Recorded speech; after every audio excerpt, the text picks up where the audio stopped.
I'm glad my son crashed my car. The call came at 2:47 a.m. on a Tuesday, and I knew before I even answered that my life was about to get complicated. Mom? Tyler's voice was shaky, barely above a whisper. I need you to come get me. I sat up in bed, instantly awake.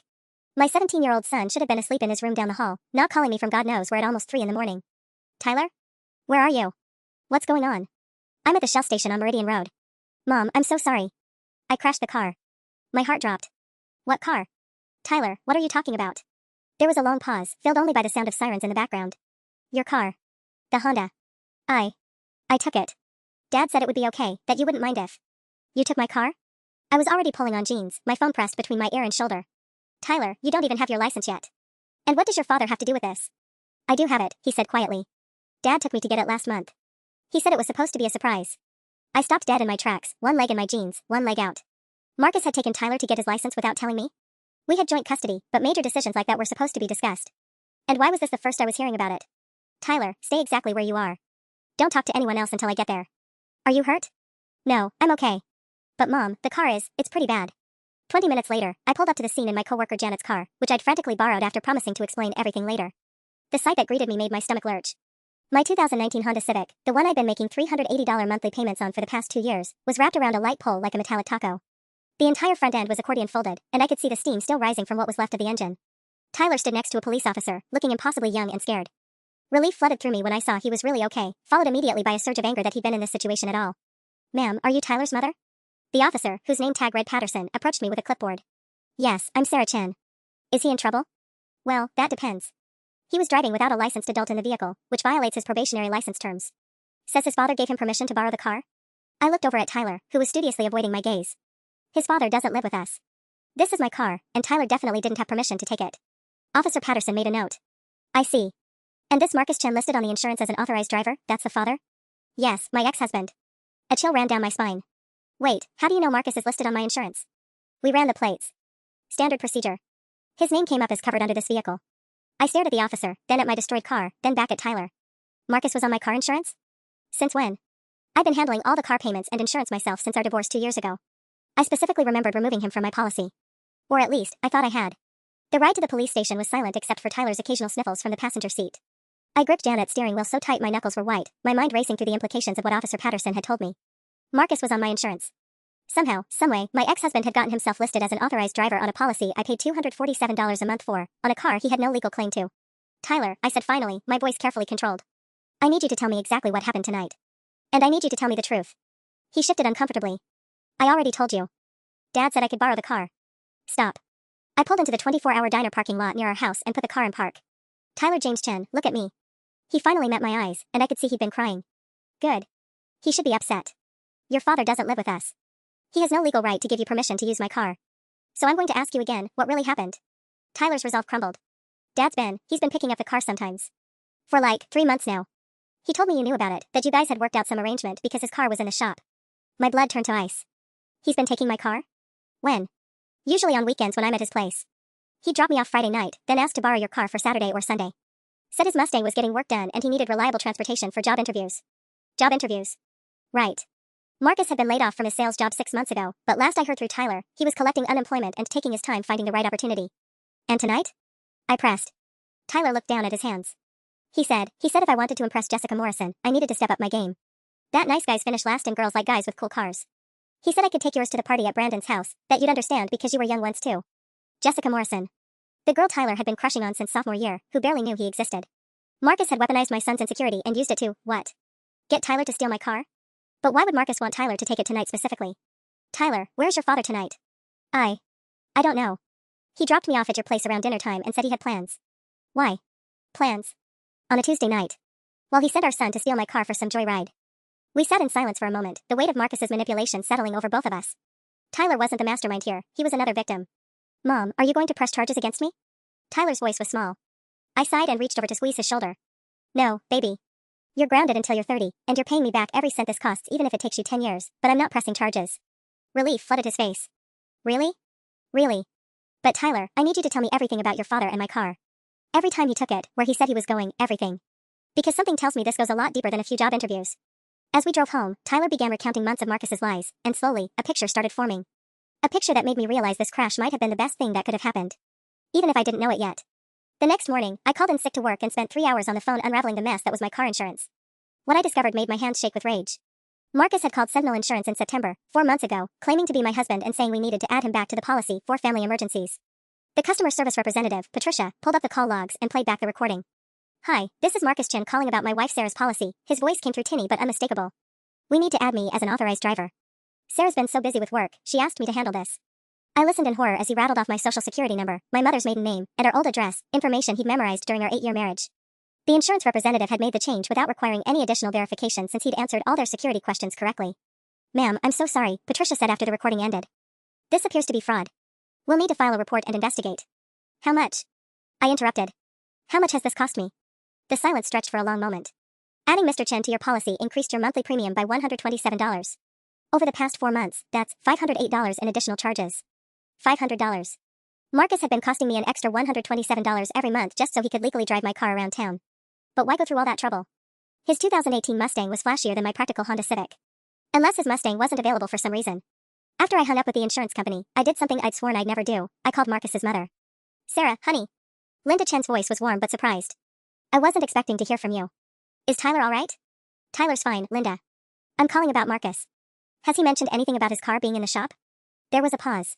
"His car? Sweetie, Marcus doesn't have a car anymore. He sold that Mustang back in October to pay his rent. Didn't Tyler tell you?" The world tilted sideways. "He sold his car? Oh dear. You didn't know? He's been taking the bus to his job interviews. I offered to lend him money for a used car, but he said he had it figured out. That he had access to reliable transportation when he needed it." Reliable transportation. My car. "Linda, has Marcus mentioned a girlfriend?" Another pause, longer this time. "Well, there is someone. A young girl named Brittany. She seems very young." "Why do you ask?" "Brittany. Not some job interview or family emergency. Marcus had been using my car, that I was still paying $380 a month for, plus the extra $127 in insurance he'd fraudulently added, to take his 22-year-old girlfriend on dates." After I hung up with Linda, I sat in my kitchen staring at my laptop screen, adding up the numbers. 4 months of increased insurance premiums. 4 months of extra wear and tear on my car. 4 months of gas that I'd wondered about when my tank seemed to empty faster than usual. Then I opened my Facebook app, something I rarely did anymore. I searched for Marcus's profile, my heart pounding. His most recent photos made me sick. There he was, arm around a blonde girl who looked barely older than Tyler, standing in front of my Honda Civic at what appeared to be a beach. The caption read, "Weekend getaway with my beautiful girl. Hashtag blessed, hashtag new beginnings." The timestamp showed it was posted 3 days ago. 3 days ago, while I'd been working a double shift at the clinic, Marcus had been driving my car to the coast with his barely legal girlfriend. Using my car, my insurance, my gas money to play Romeo with someone young enough to be his daughter. I scrolled through more photos. A romantic dinner in the city, my car visible in the restaurant's valet lot. A hiking trip to the mountains, my distinctive coexist bumper sticker clearly visible. A weekend wine tasting, Brittany laughing in the passenger seat that I'd paid for. Each photo was a punch to the gut, but also something else, evidence. My phone rang, interrupting my spiral into rage. Tyler's name flashed on the screen. "Mom, Dad's here. He wants to talk to you about the car." I smiled for the first time in 12 hours. "Tell him I'll be right there." Oh, Marcus wanted to talk about the car? Perfect. Because I had quite a few things to discuss with him too. When I walked into my house 15 minutes later, Marcus was sitting at my kitchen table like he owned the place, scrolling through his phone with the casual confidence of someone who thought he still had the upper hand. Tyler sat across from him, looking miserable. "Sarah." Marcus looked up with that smile he used to use when he'd forgotten our anniversary and was about to make it my fault somehow. I came as soon as Tyler called. "This is quite a mess." "Yes, it is." I remained standing, crossing my arms. "Though probably not the mess you think it is." He had the audacity to sigh dramatically. "Look, I know you're upset about the car, but Tyler's just a kid. He made a mistake. The important thing is no one was seriously hurt." "You're absolutely right, Marcus. Tyler made a mistake. But he's not the only one." I pulled out my phone and opened Facebook to his beach photo. Nice weekend getaway. How was the coast? The color drained from his face, but he recovered quickly. "I don't know what you're talking about." "Really?" "Because Brittany looks lovely in this photo. Standing in front of my car." I turned the phone so Tyler could see it too. "The same car you told our son was okay to steal so he could impress a girl." Tyler's eyes widened as he looked at the photo, then at his father. "Dad? You were using Mom's car for dates?" "Tyler, it's complicated," Marcus started. "No, it's really not." I sat down across from him, my voice deadly calm. "It's actually very simple. You committed fraud to get yourself added to my insurance. You've been stealing my car for months to transport your girlfriend around because you sold your Mustang and lied about it. And last night, you manipulated our son into taking the fall for your scheme by convincing him to borrow the car you'd been using all along." Marcus's jaw tightened. "You can't prove any of that." I laughed, pulling up the insurance company's email on my phone. "Actually, Marcus, I can prove all of it. Sentinel Insurance has the recorded call where you impersonated my husband. Did you know insurance fraud is a felony in this state? We were married for 8 years, Sarah. I know your information. That doesn't make it fraud. We've been divorced for 2 years. You claiming to be my husband absolutely makes it fraud." I scrolled to another screen. And then there's this little gem from the police report. Did you know that when your authorized driver crashes a vehicle, the insurance company can come after you for the full cost of damages if they determine the driver was acting outside the scope of permission? This time, Marcus went completely pale. What are you saying? I'm saying Tyler didn't have permission to drive my car. You do realize that, right? That as far as the insurance company is concerned, an unauthorized minor stole a vehicle that you're listed as responsible for? Tyler looked confused. But Dad, you said. Tyler, sweetheart, why don't you go to your room while your father and I finish this conversation? I suggested gently. After Tyler left, Marcus leaned forward. What do you want, Sarah? What I want is my $508 back. That's what your fraudulent insurance edition has cost me over 4 months. I want compensation for the gas you've stolen and the wear and tear on my vehicle.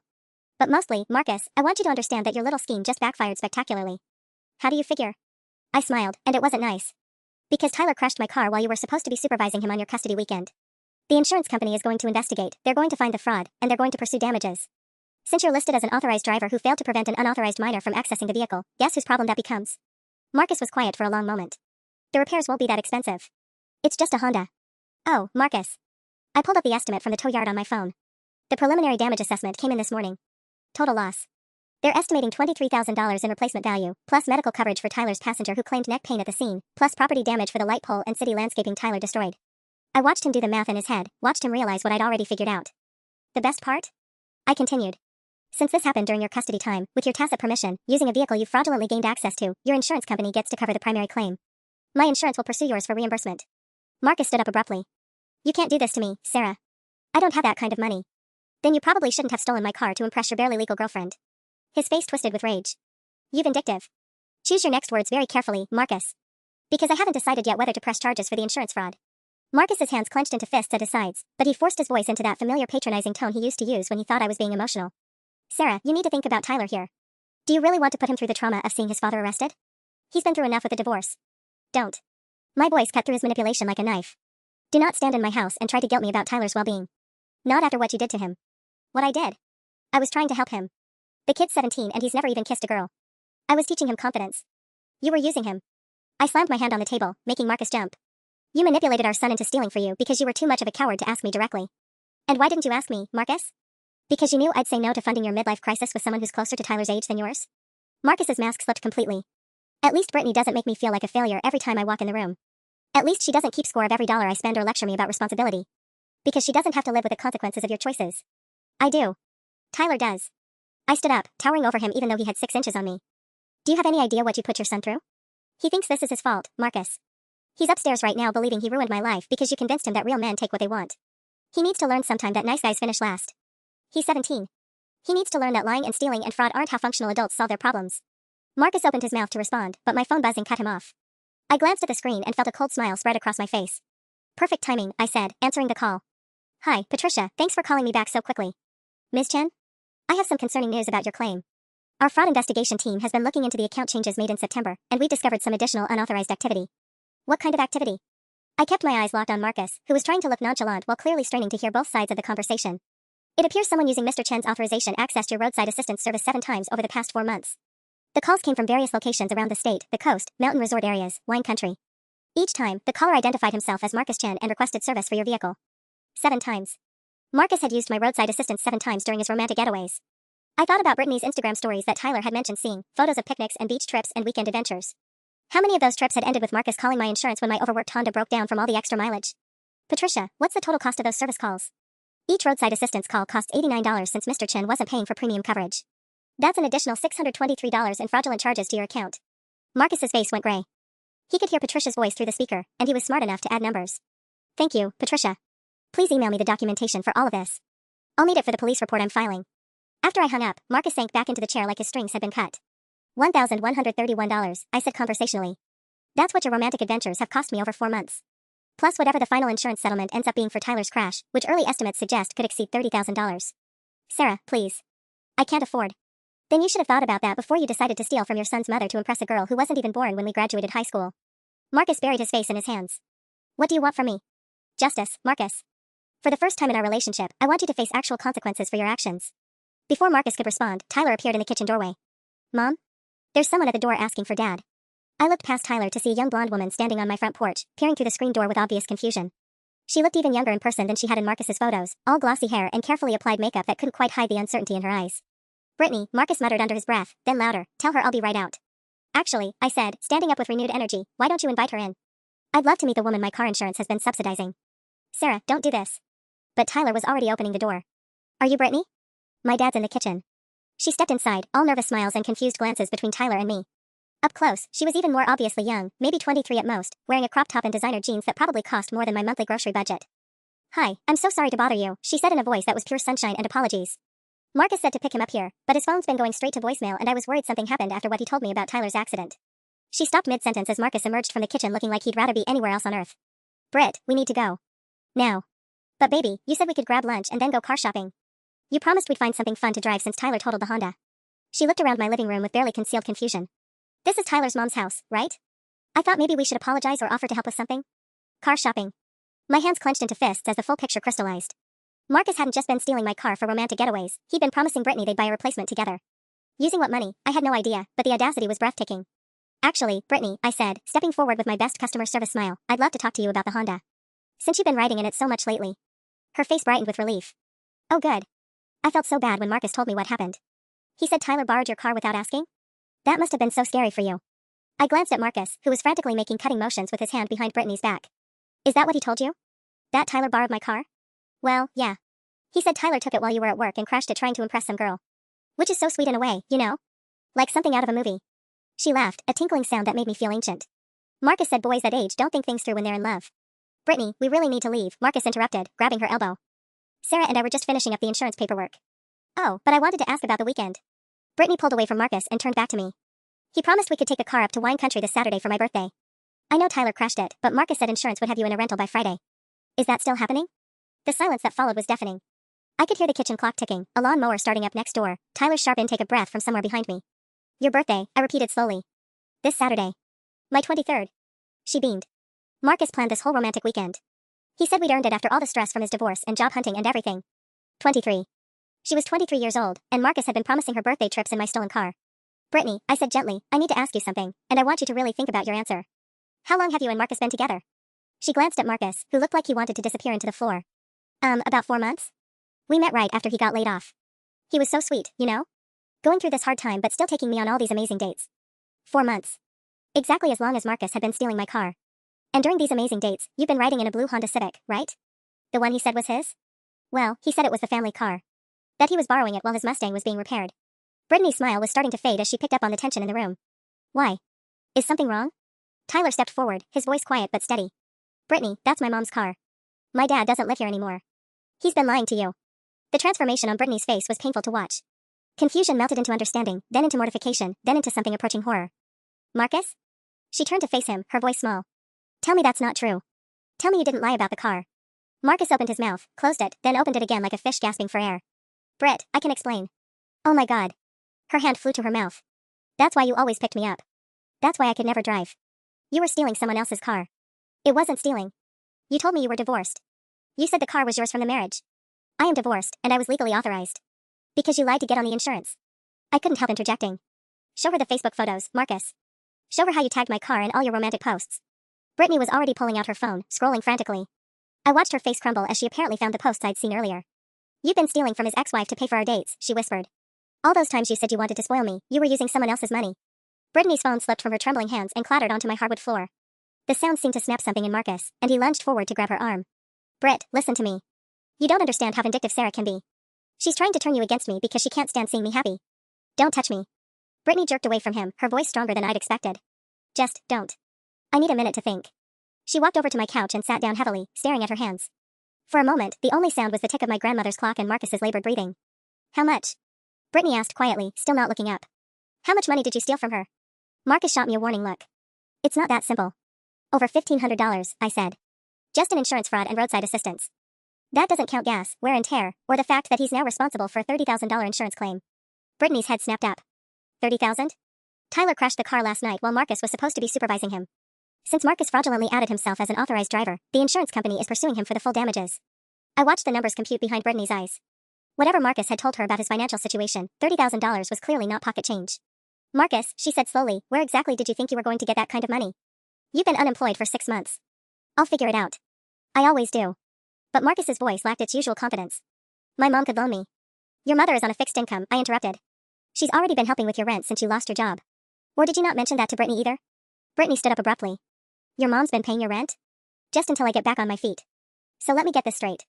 Brittany's voice was climbing toward hysteria. You've been stealing cars and lying to insurance companies to take me on dates you couldn't afford, while your 70-year-old mother pays your bills? Britt, calm down. Calm down? She laughed, but it wasn't a happy sound. Marcus, I'm 23. I make $35,000 a year working retail.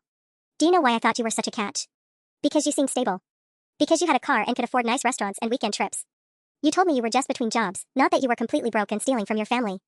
Tyler, who had been quietly observing from the kitchen doorway, stepped forward. Brittany, how old did he tell you I was? She looked confused by the question. 15? 16 maybe? Why? I'm 17. I'll be 18 in 3 months. Tyler's voice was steady, but I could see his hands shaking slightly. How does that make you feel, knowing you're closer to my age than his? The color drained from Brittany's face as she did that math too. 6 years between her and Tyler. 22 years between her and Marcus. Oh God, she whispered, sinking back onto my couch. This is so messed up. This is all so messed up. Marcus was looking increasingly desperate. Brittany, please. Don't let them poison you against me. We have something real.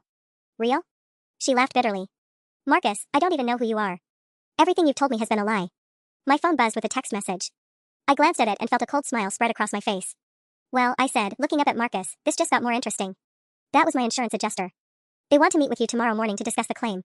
Apparently, your insurance company is refusing to cover the damages, claiming you committed material misrepresentation on your policy application. Marcus went very, very still. What does that mean? It means they're denying your claim, Marcus. Which means you're personally liable for every penny. The silence that followed my announcement stretched until it became suffocating. Marcus stood frozen in the middle of my living room, his face cycling through denial, anger, and what looked like the beginning stages of panic. That's impossible, he finally said, his voice hoarse. I've been paying my premiums. I'm covered under a policy you obtained by lying about your driving history, your employment status, and your access to other vehicles, I interrupted, reading from my phone. According to this email from Sentinel, they've discovered you failed to disclose 3 speeding tickets from 2019, claimed you were employed when you filed your initial application last month, and listed my Honda as a household vehicle you had regular access to. Brittany looked up from where she'd been staring at her hands. Wait, you just got insurance last month? What were you driving before that? The question hung in the air like smoke. Marcus opened his mouth, closed it, then seemed to deflate entirely. I haven't had insurance since I sold the Mustang, he admitted quietly. I couldn't afford the payments. Tyler stepped forward, his young face twisted with confusion and growing anger. Dad, are you saying you've been driving around with no insurance for months? What if you'd gotten in an accident? What if you'd hurt someone? I was careful. Careful? Tyler's voice cracked. You sent me out in a car that wasn't even legally covered. What if I'd hurt Jessica or Brandon? What if I'd killed someone? The reality of what Marcus had done was finally sinking in for all of us. He hadn't just committed fraud, he'd endangered our son and everyone else on the road. Actually, I said, my voice deadly calm, it gets worse. I just noticed something interesting in this police report. I pulled up the email Officer Patterson had sent me that morning with the official incident report. Tyler, you said Brandon Martinez was in the car with you when you crashed? Yeah, he's okay though. Just some bruises from the seatbelt. According to this, Brandon's parents filed an insurance claim this morning. Apparently, he's experiencing neck pain and headaches. They're pursuing medical coverage for potential whiplash. Marcus's face went white. How much? Well, Brandon's father is a personal injury attorney, I said, scrolling through my emails. I'm guessing he knows exactly how to document every doctor's visit, every physical therapy session, every day of missed work or school. These claims can easily hit 6 figures. Brittany stood up abruptly. I need to go. This is insane. Marcus, don't call me. Don't text me. I need to think about whether I'm even legally liable for any of this since I was riding in a stolen car. Brittany, wait, Marcus reached for her, but she backed toward the door. No, Marcus. Just no. I thought you were this mature, stable guy who had his life together. Instead, you're a middle-aged man living off his mother while he steals cars to impress someone young enough to be his daughter. Her voice broke slightly. Do you have any idea how humiliating this is? How stupid I feel? She turned to me with tears in her eyes. Mrs. Chen, I'm so sorry. I had no idea. If I'd known he was stealing from you. It's not your fault, I said gently. You were lied to. After Brittany left, the house felt strangely quiet. Marcus sat heavily at my kitchen table, his head in his hands. Tyler stood uncertainly in the doorway, looking lost. Tyler, sweetheart, why don't you go start on your homework? Your father and I need to discuss logistics. After Tyler disappeared upstairs, I sat across from Marcus and waited. When he finally looked up, his eyes were red-rimmed and defeated. Sarah, I'm drowning. It was the first honest thing he'd said all day. How long? I asked, my voice softer than it had been all day. How long have you been drowning? Marcus rubbed his face with both hands, leaving red marks on his cheeks. Since the layoff. Maybe before that. The sales job was commission-based, and I hadn't hit my numbers in months before they let me go. I waited, sensing there was more. The unemployment barely covers my rent. Mom's been helping with groceries, utilities. I kept thinking I'd find something else, that it was just temporary. He laughed bitterly. Then I met Brittany, and she was so young. Excited about everything. She made me feel like I wasn't a complete failure. So you decided to finance that feeling with my car. It started small. Just once, when she mentioned wanting to see the coast. I told myself it was borrowing, that I'd ask you eventually. He looked up at me with something approaching shame. But then she posted photos on Instagram, and her friends were impressed, and suddenly I was the guy who could afford romantic weekends. I thought about those Facebook photos, about Brittany's bright smile in front of my Honda Civic. Marcus, she's 23 years old. What exactly did you think was going to happen long term? I don't know. His voice was barely above a whisper. I just wanted to feel like someone wanted to be with me again. Like I wasn't this pathetic divorced guy living paycheck to paycheck. Despite everything, the lies, the theft, the manipulation of our son, I felt a flicker of sympathy. I remembered the man I'd married before the midlife crisis and the entitled attitude took over. But sympathy wouldn't pay for Tyler's crash. Marcus, I need real numbers. What's your actual financial situation? He pulled out his phone and opened his banking app with shaking hands. The numbers he showed me made my stomach drop. $347, he said. That's it. My unemployment check comes Friday, but that's $600 and that goes straight to rent. What about your mother? You said she's been helping. She gives me about $200 a month for groceries and utilities. She's on Social Security, Sarah. She can't afford to bail me out of a $30,000 lawsuit. I stared at the pathetic balance on his phone screen, my mind calculating. Even if Marcus got a job tomorrow, even if he found something that paid decent money, $30,000 plus Brandon's potential medical claim could financially destroy him for years. The vindictive part of me, the part that remembered every dismissive comment, every time he'd made me feel small during our marriage, whispered that he deserved it. But Tyler's voice echoed in my head, what if I'd killed someone? There's something else, Marcus said quietly. The fraud investigation. If they press charges, I could face jail time. And if I have a felony record. He didn't need to finish. A felony conviction would make him virtually unemployable, which meant Tyler would grow up knowing his father was in prison because of a car crash that happened on Marcus's watch. My phone buzzed with another text. This time it was from Janet, my coworker who'd lent me her car last night. Asterisk Sarah, just saw the news about Brandon Martinez filing a lawsuit. His dad isn't messing around, he's claiming permanent injury. Is Tyler okay? Do you need a lawyer? Asterisk.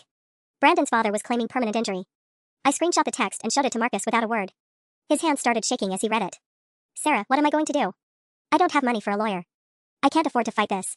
I looked at my ex-husband, really looked at him, and saw not the competent man who'd manipulated our son and stolen my car, but a broken middle-aged man who'd made one catastrophically stupid decision after another. And despite everything, Tyler was still his father. Marcus, I said slowly, I think we need to call my lawyer. 2 hours later, Marcus and I sat in the sleek downtown office of Jennifer Walsh, the family law attorney who'd handled our divorce. Jennifer listened to our story with the same poker face she'd worn 2 years ago, occasionally making notes on her legal pad. Let me make sure I understand the timeline, she said when I finished explaining. Marcus fraudulently added himself to Sarah's insurance in September. He's been using the vehicle regularly for 4 months. Tyler crashed the car Tuesday night while under Marcus's supervision. Marcus's insurance is denying coverage due to material misrepresentation, leaving him personally liable for damages currently estimated at $30,000, plus a potential personal injury claim that could reach 6 figures. That's correct, I said. Jennifer turned to Marcus. And your current assets total less than $400? Marcus nodded miserably. Here's what's going to happen, Jennifer continued, her voice matter of fact. The Martinez family will file a civil lawsuit against you personally, Marcus, since the insurance won't cover it. They'll also likely name Tyler as a defendant, though as a minor, you'll be responsible for his liability as well. My stomach clenched. They can sue Tyler? 17-year-olds can be held liable for their actions, yes. But given that Tyler was operating under what he believed was parental permission, the bulk of the responsibility will fall on Marcus. Jennifer flipped through her notes. The bigger issue is the criminal fraud investigation. Sarah, have you decided whether you're pressing charges? I looked at Marcus, who was staring at his hands. 3 hours ago, I would have said yes without hesitation. Now, seeing him broken and terrified, knowing that Tyler would suffer the consequences too, I wasn't sure. What happens if I don't? I asked. The insurance company might still pursue criminal charges independently. Fraud investigations don't require the victim's cooperation if there's sufficient evidence. Jennifer's expression was grim. And there's definitely sufficient evidence. Marcus finally spoke up. What about bankruptcy? Jennifer shook her head. Personal injury judgments typically can't be discharged in bankruptcy, especially when fraud is involved. You'd be looking at wage garnishment for potentially decades. The room fell silent except for the hum of Jennifer's air conditioning. I watched Marcus absorb the reality that his stupid scheme hadn't just backfired, it had potentially destroyed his entire financial future. There's one other option, Jennifer said carefully. It's unconventional, but given the family dynamics here. What kind of option? I asked. Sarah, you're the primary victim of the insurance fraud. If you were willing to enter into a structured settlement agreement with Marcus, essentially a private payment plan for restitution, and if the Martinez family could be convinced to accept a reasonable settlement rather than pursuing full litigation, we might be able to keep this out of criminal court. Marcus looked up hopefully. What would that look like? You'd plead guilty to a reduced charge, probably misdemeanor fraud, with the sentence suspended pending completion of restitution. Sarah would need to agree to accept monthly payments over time rather than demanding a lump sum.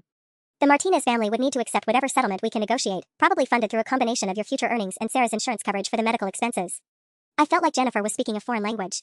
You're saying I'd have to let Marcus pay me back slowly instead of demanding the money now? Essentially, yes. It would be legally binding. If he missed payments, the criminal charges would be reinstated and he'd face jail time. But it would give him a chance to get back on his feet and actually pay you back rather than declaring bankruptcy and leaving you with nothing. Marcus was nodding eagerly. Sarah, I'd pay every penny back. I swear. With interest. With what money, Marcus? You're unemployed and living off your mother's social security. I'll find work. I'll take anything, restaurant jobs, retail, construction. I'll work 2 jobs if I have to. Jennifer leaned forward. Sarah, I understand your skepticism. But realistically, if Marcus goes to prison, you'll never see a dime of restitution. This way, you maintain control over the situation and your guaranteed payment, even if it takes years. I thought about Tyler, about how he'd react to his father going to prison over this mess. I thought about Marcus's elderly mother, who'd already sacrificed so much trying to help her unemployed son. Then I thought about those Facebook photos, about months of Marcus stealing from me to impress a girl half his age while I worked double shifts to pay for a car I didn't even know he was using. I need time to think about this, I said finally. Of course. But Sarah, the Martinez attorney called this morning asking about insurance coverage. We probably have 72 hours before they file suit. After that, our options become much more limited. 72 hours to decide whether to show mercy to the man who'd stolen from me and manipulated our son, or let him face the full consequences of his actions. As we left Jennifer's office, Marcus grabbed my arm gently. Sarah, please. I know I don't deserve your help, but Tyler doesn't deserve to watch his father go to prison. He was right about Tyler. But Tyler also didn't deserve to learn that actions don't have consequences, that his mother would always bail his father out of trouble. I had 72 hours to decide which lesson mattered more. That evening, I sat in my kitchen with a cup of coffee that had gone cold an hour ago, staring at the stack of paperwork Jennifer had given me. Tyler was upstairs doing homework, or at least pretending to, and the house felt unnaturally quiet. My phone rang at 8:47 p.m. The caller ID showed a number I didn't recognize. Hello, is this Sarah Chen? The voice was professional but tired. Yes, this is Sarah. This is David Martinez, Brandon's father. I hope you don't mind me calling directly. I got your number from the police report. My stomach dropped. Mr. Martinez, how is Brandon doing? That's actually why I'm calling. We just got back from Children's Hospital. The CT scan showed some swelling around his C2 vertebrae. The neurologist wants to keep him under observation for the next few days. I closed my eyes, feeling the weight of those words. I'm so sorry. Will he be okay? They're cautiously optimistic, but Mrs. Chan, I need to be direct with you. My son has already missed 3 days of school. He's a senior, and this is affecting his college applications, his part-time job, everything. The medical bills alone are approaching $8,000. $8,000. And that was just the beginning. Mr. Martinez, I understand you have every right to pursue. Actually, that's why I'm calling. I wanted to talk to you before I file anything official. His voice softened slightly. Brandon told me about Tyler. How upset he was at the hospital, how he kept apologizing. My son doesn't want to destroy a classmate's family over this. I felt a flicker of hope. What are you saying? I'm saying I'd rather work something out privately if possible. But Mrs. Chen, Tyler's father's insurance company has already denied the claim. And when I ran a background check, I discovered Mr. Chen has essentially no assets. If I'm going to recover my son's medical expenses and compensate him for his pain and suffering, I need to know there's an actual path to payment. Mr. Martinez, I appreciate you calling me directly. Can I ask what kind of settlement you'd be looking for? There was a long pause. Honestly? My initial plan was to sue for $200,000. Brandon's going to need physical therapy for months, possibly years. He might need surgery if the swelling doesn't reduce. And there's the emotional trauma, the disruption to his senior year. $200,000. The number hit me like a physical blow. But, he continued, if Tyler's family could guarantee payment of medical expenses plus $50,000 for pain and suffering, and if we could avoid the stress of litigation, I'd be willing to settle quickly. $50,000 plus medical expenses. Even with the reduced amount, Marcus would be looking at $60,000 to $70,000 in total liability. Mr. Martinez, can I be honest with you? Tyler's father doesn't have that kind of money. He's unemployed and essentially judgment-proof. I figured as much. Which is why I'm calling you, Mrs. Chen. I know you're divorced, but Tyler is your son too. And frankly, you're the only one in this situation with stable employment and assets. My blood ran cold. Are you suggesting I'm liable for my ex-husband's decisions? I'm suggesting that if this goes to court, my attorney will explore every possible avenue for recovery. Parent liability laws in this state are complicated, especially when a minor is involved. His voice became gentle but firm. Mrs. Chen, I don't want to sue you. But I have a legal obligation to my own son. After I hung up, I sat in my kitchen feeling like the walls were closing in. David Martinez was essentially telling me that if I didn't help Marcus find a way to pay the settlement, he'd come after me directly. And as a nurse with a steady income and a house with equity, I actually had assets worth pursuing. The doorbell rang at 9:15 p.m. Through the peephole, I saw Marcus standing on my porch, looking haggard and desperate. Sarah, I know it's late, but I've been thinking about what Jennifer said. I have an idea. Against my better judgment, I let him in. I called my cousin Derek in Portland, Marcus said, following me into the kitchen. He owns a construction company. He said he'd give me a job, $45,000 a year to start, plus overtime. It's real work, Sarah. Steady income. In Portland. That's 8 hours away, Marcus. I know, but I could send you $1,500 a month in restitution. Maybe more if I work weekends. And Tyler could visit during school breaks. I stared at him. You're talking about moving away from your son to clean up the mess you made stealing my car to impress your barely legal girlfriend. I'm talking about taking responsibility. Marcus's voice cracked. Sarah, David Martinez just called me too. He made it very clear that if I can't pay, he's going after you next. Do you want to lose your house because of my mistakes? The answer was obviously no. But the idea of Marcus fleeing to another state while Tyler and I dealt with the aftermath felt like abandonment disguised as sacrifice. There's something else, Marcus said quietly. Derek did some research on Brandon's father. Apparently, David Martinez has sued 3 other families in the past 5 years for various injuries to his kids. And he's won every time. The revelation about David Martinez hit me like ice water. I pulled out my laptop and started searching, my hands trembling as I typed his name into the court records database. Martinez versus Riverside School District, 2019 $85,000 settlement for playground injury. Martinez vs. Thompson family, 2020 $120,000 judgment for bicycle accident. Martinez vs. Westfield Shopping Center, 2022 $200,000 settlement for slip and fall. Each case followed the same pattern. One of Martinez's children suffered an injury. He filed suit claiming permanent damage and emotional trauma, and the defendant settled rather than face a lengthy court battle with a skilled personal injury attorney who had unlimited access to medical experts and time. Marcus, I said slowly, scrolling through the records, Brandon has been injured 4 times in 3 years. Always when other people could be held liable. Marcus leaned over my shoulder to read the screen. You think he's running some kind of scam? I think David Martinez has figured out that most people can't afford to fight a personal injury attorney, especially when their own insurance won't cover them. I clicked on another case file. Look at this. In 2020, Brandon allegedly suffered severe psychological trauma from witnessing a minor fender bender in a parking lot. Martinez sued both drivers and the property owner. My phone buzzed with a text from a number I didn't recognize. Asterisk Mrs. Chen, this is Brandon Martinez. Can we talk? There's something about my dad you should know. Please don't tell him I contacted you. Asterisk. I showed the message to Marcus, whose face went pale. What do you think he wants? Only one way to find out. I typed back, asterisk when and where. Asterisk. Asterisk tomorrow after school. The Starbucks on 5th Street. 4 p.m. And Mrs. Chen? Bring Tyler if you can. He needs to hear this too. Asterisk. The next afternoon, Tyler and I sat in a corner booth at Starbucks, nursing drinks neither of us wanted. Brandon Martinez walked in at exactly 4 p.m., moving carefully but without the obvious pain I'd expected from someone with a serious neck injury. Mrs. Chen? I'm Brandon. He slid into the booth across from us, glancing nervously at the entrance. Thanks for coming. Tyler, man, I'm really sorry about all this. Tyler shifted uncomfortably. Dude, I'm the one who crashed. You don't have anything to apologize for. Actually, I do.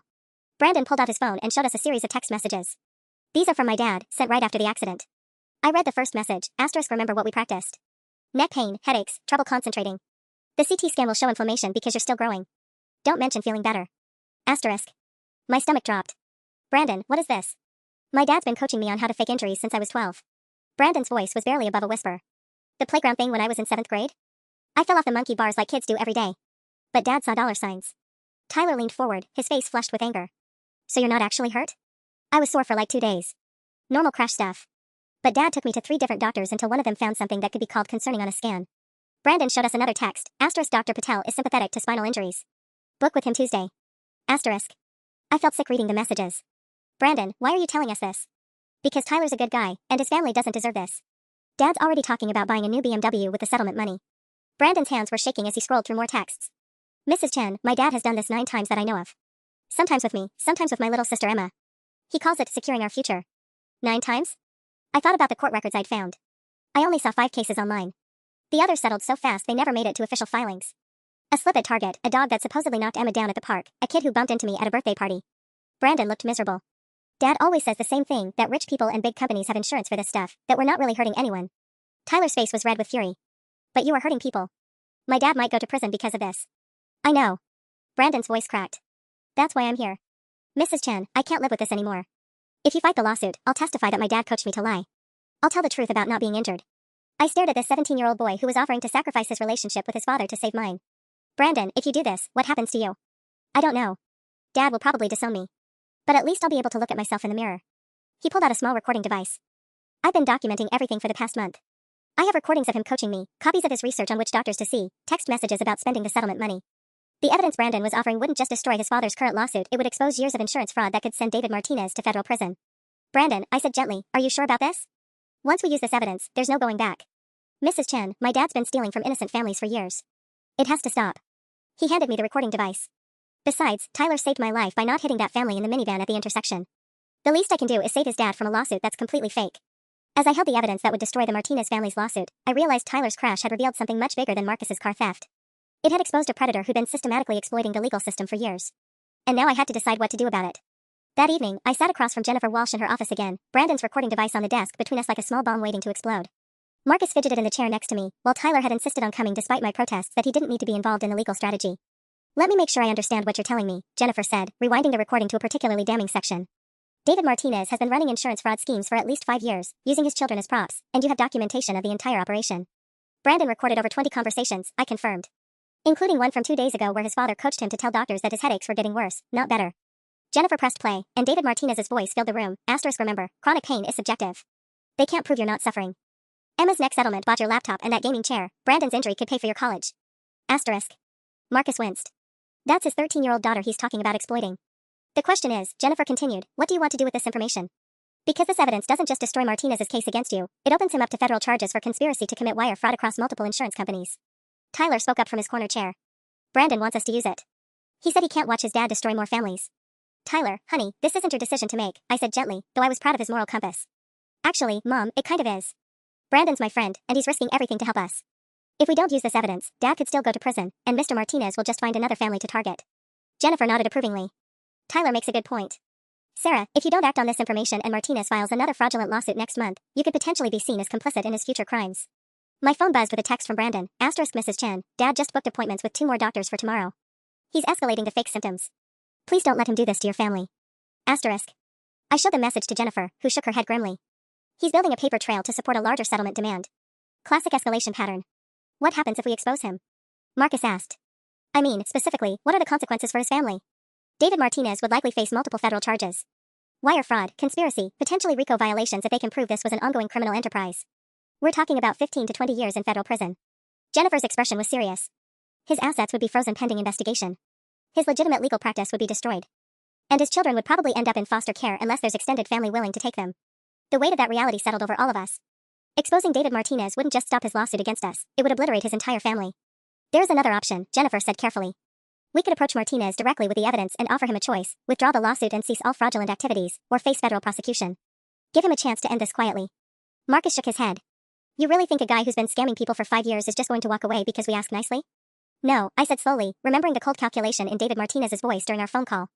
But Jennifer's right that we should give him the opportunity. Document that we tried to resolve this without destroying his children's lives. Jennifer made notes on her legal pad. I'll draft a letter outlining what we know and giving him 48 hours to respond. If he doesn't withdraw the lawsuit and agree to make restitution to his previous victims, we take everything to the FBI. As we prepared to leave, Tyler grabbed my arm. Mom, what about Brandon? If his dad finds out he gave us this evidence. I thought about the 17-year-old boy who'd risked his father's wrath to protect our family, and felt a surge of maternal protectiveness that had nothing to do with biology. Don't worry, sweetheart. We'll make sure Brandon's protected, no matter what his father decides to do. But even as I said it, I wondered if that was a promise I could actually keep. The next morning, I woke up to 17 missed calls from Marcus and a voicemail that made my blood run cold. Sarah, something's happened. Jennifer sent the letter to Martinez yesterday afternoon, and someone broke into Brandon's house last night. Call me back immediately. I was dialing Marcus before I'd even gotten out of bed. What do you mean someone broke into Brandon's house? Brandon's at the hospital. Someone beat him up pretty badly, black eye, bruised ribs, split lip. The police are calling it a robbery, but nothing was taken except his laptop and phone. My heart stopped. Marcus, please tell me David Martinez didn't. I don't know, but the timing is suspicious as hell. Brandon was supposed to meet with Jennifer this morning to give his official statement, and now he's suddenly unavailable. I was already pulling on clothes with one hand while holding the phone with the other. Which hospital? Presbyterian. Sarah, there's something else. Tyler got a text this morning from an unknown number. You need to see it. 20 minutes later, I stood in the hospital parking lot reading the message on Tyler's phone. * Accidents happen when kids don't mind their own business. Maybe your friend Brandon learned that lesson. Maybe you should too. *. The threat was clear, even if it wasn't signed. David Martinez was escalating from fraud to intimidation. Inside the hospital, we found Brandon in room 314, his face a mess of purple bruises and butterfly bandages. His mother sat beside the bed, looking shell-shocked. Mrs. Martinez? I approached carefully. I'm Sarah Chen, Tyler's mother. How is Brandon doing? She looked up with red-rimmed eyes. He'll be okay physically. But Mrs. Chen, I think my husband. Her voice broke. I think David did this to him. The confession hung in the air like a toxic cloud. Brandon's mother knew her husband was capable of beating their son to protect his fraudulent schemes. Mom, don't, Brandon said through swollen lips. Dad was at work last night. His partners confirmed it. But Mrs. Martinez shook her head. Partners lie, Brandon. And your father has friends who owe him favors from cases he's handled over the years. Tyler stepped forward, his young face hard with anger. Mr. Martinez hired someone to beat up his own son? My husband is facing the destruction of everything he's built, Mrs. Martinez said quietly. His law practice, our house, our children's college funds. Desperate people do terrible things. Brandon struggled to sit up straighter. Mrs. Chen, did you bring the backup recordings? I nodded, patting the flash drive in my pocket. Brandon, you don't have to do this anymore. We have enough evidence already. Yes, I do. Because if we don't stop him now, he'll destroy more families. And next time, he might do worse than just hire someone to rough me up. Mrs. Martinez grabbed my hand suddenly. Mrs. Chen, I need to tell you something about the car accident. Something David made me promise never to repeat. She glanced at Brandon, who nodded weakly. Brandon wasn't hurt at all in your son's crash. He came home laughing about it, said it was barely a fender bender from his perspective. But David saw the police report and started making phone calls immediately. Within 2 hours, he'd researched the symptoms Brandon should claim and booked appointments with 3 different specialists. The final piece of the fraud puzzle clicked into place. David Martinez had manufactured his son's injuries within hours of the accident, before any real symptoms could even develop. Mrs. Martinez, I said gently, would you be willing to testify to that? She looked at her beaten son, then at Tyler standing protectively nearby, and nodded with grim determination. David's destroyed enough lives. It's time someone stopped him. But as her words sank in, I realized we weren't just fighting a lawsuit anymore. We were fighting a man who would beat his own child to protect his criminal empire. And I was starting to wonder just how far David Martinez would go to keep us quiet. 3 hours after Mrs. Martinez agreed to testify, FBI agents arrested David Martinez at his law office on 14 counts of wire fraud.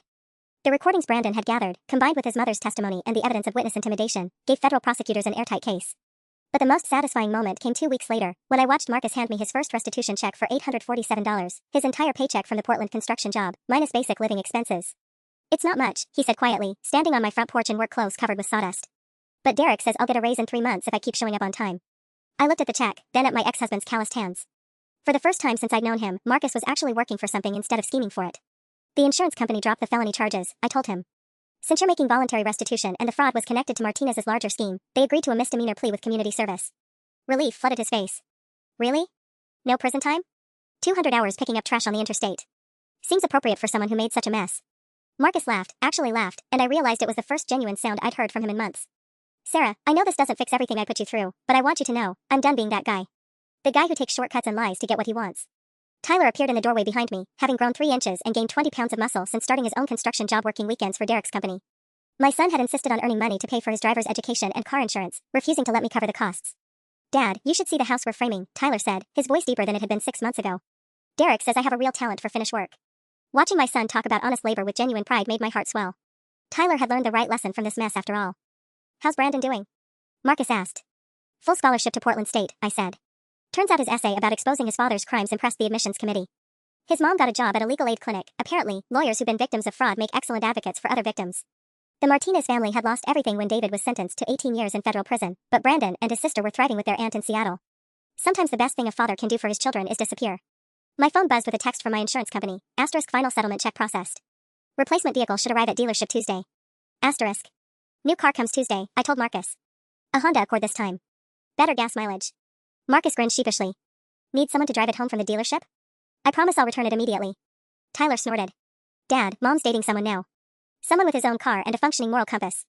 It was true. Dr. James Patterson, no relation to Officer Patterson, was an emergency room physician who'd asked me out after we worked together during Brandon's hospital stay.